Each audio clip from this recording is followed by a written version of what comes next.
নিয়ে সকলে একমত, নাস্তিক বলেন আর আস্তিক বলেন,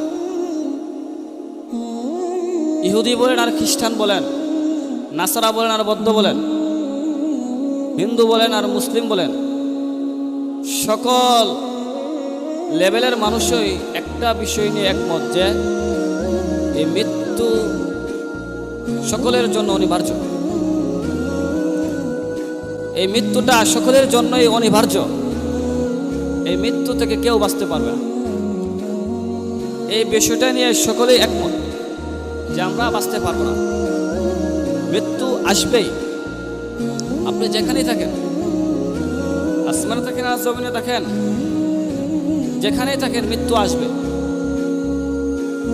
মৃত্যু এমন একটা জিনিস, কাউকে ছাড় দেয় না ভাই, কাউকে ছাড় দেয় না। মৃত্যু সকলের জন্য সমান।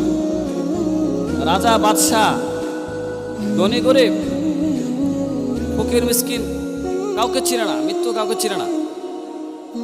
সকলের জন্য মৃত্যু সমান, সকলের জন্য সমান। মৃত্যু এমন একটা জিনিস। আপনার রাত্রে ঘুমাইছেন, সূর্য উদিত হয়েছে সকালবেলা, আপনার চোখ নাও মেলতে পারে। এই রাত্রিটা হতে পারে আপনার জীবনের শেষ রাত্রি। এই দিনটা হতে পারে আপনার জীবনের শেষ দিন। এই সকালটা হতে পারে আপনার জীবনের শেষ সকাল। আপনি খানা খাইতে বসছেন, প্লেটে নিয়ে খানা খাইতে বসছেন, লুকমা মুখে দেওয়ার আগে আপনার জীবনের শেষ দরজায় মালাকুল মউত আসতে পারে।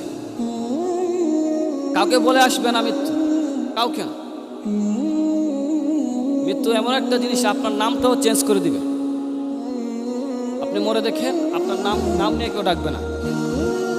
আপনার নামের পরিবর্তে লাশ নামটা হয়ে যাবে, লাশ।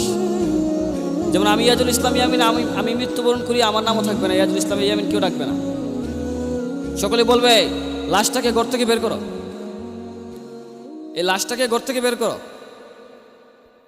এই লাশটার গোসলটা করাও, জীবনের শেষ গোসল লাশটাকে করে দাও।